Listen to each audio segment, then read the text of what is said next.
I've had the unbelievable privilege to help many people make their own bows, as well as talk to many people who have, well, broken a bow. And I've seen bows that have been broken through the building process, and I've seen commercially manufactured bows break as well. Today we're covering the 5 most common ways bows break. Let's get to the point. The most common way that I've seen bows break, whether it's manufactured or whether it's built by a bowyer himself, is on the tip overlays. This happens the most. The tip overlay can be a really iffy place when building a bow. To get the right glue to match to the right material, to scuff it up properly, get proper clamping, to not cut the string groove in far enough, there is so many failure points in a tip overlay. In commercial bows, this is the most common mistake I've seen, is the tip overlays just snapping off. And this bow right here, the Bones, which I helped manufacture the first 300 or so of these bows, that was our biggest problem as well. We didn't have very many bows break or fail, but when one did, it was the tip overlays, and it took us through testing 7 different glues and a bunch of different materials until we found the perfect combination that has not broken yet. And they can break just by shooting the bow, but there's actually a mistake you can make that can cause them to break more frequently. This mistake is stringing the bow with the leg method, like this, and allowing the tip overlay to hit the ground or scratch on the ground. This can jar the tip overlay loose or break the tip overlay off completely. Here's another tip overlay that snapped off in the same manner. Here's a wooden tip overlay that was busted off completely on a heavy poundage bow by stringing it on the ground. The second thing is I've seen so many people break a bow because of an insufficient bow backing. On a wooden bow or on an Osage bow, this could mean not chasing the growth ring. The idea is when you build a bow, you want to stay within one single growth ring. And if you don't, then one of those little slivers can lift, and this can end up happening. Tragic. On this bow right here, I tried to use a piece of bamboo on the back that was manufactured and laminated and spliced together, and at that splice joint, this thing just exploded on me. The next way to break a bow is to build it with a bad tiller where it creates a hinge. A hinge is one single point on the bow that bends way more than the rest, that it becomes beyond return. You can't fix it.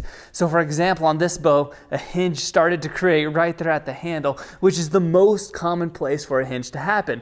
To prevent this, you can add in basically a fingertip overlay, but it's a wedge in between your handle and in between the backing of the bow. Here's an example. This piece of material right in here continues on down beyond the handle. This type of wedge doesn't need to be any thicker than 1/4 inch thick, and it just needs to taper down to a very feathered taper just beyond the length of your main non-bending handle. With this piece installed in the glue up, it is much harder to create a hinge near the handle.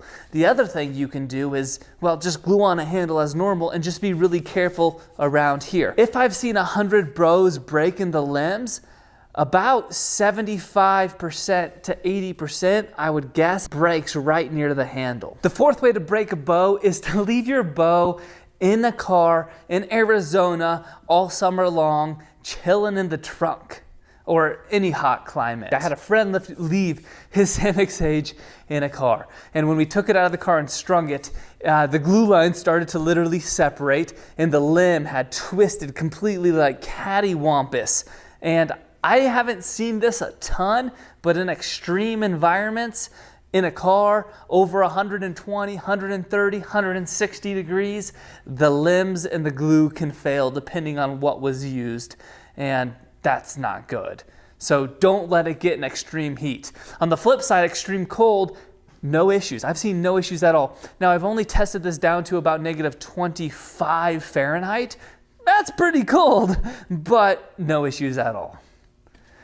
So if you don't live in Alaska, you can pretty much leave this in any temperature. It's much better to leave it cold than hot, but stored at room temperature. The fifth method is not super common because it's intuitive to not do this, but I've seen it happen, which is to draw the bow further than it's allowed to draw. This right here has a 28-inch draw, and I've got like a 29-inch draw, and you can see it stacking. You can really feel it there. If I tried to draw this all the way back to my ear 30 inches, it could just blow up on me. So it's not a problem of like overdrawing the bow. It's actually the problem of using the wrong bow for your draw length. This doesn't happen a ton, but I've seen this happen. And the sixth method is something that beginners have done that I've actually seen happen quite frequently, which is dry firing the bow. If you're showing a beginner your bow, let them know that if they want to pull on the string, say, do not let go of the string.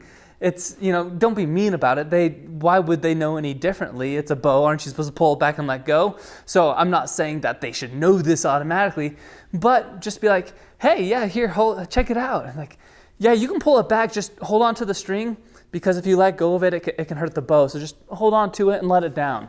And no issues. But man, dry firing the bow can be dangerous for the person doing it and dangerous for the people around.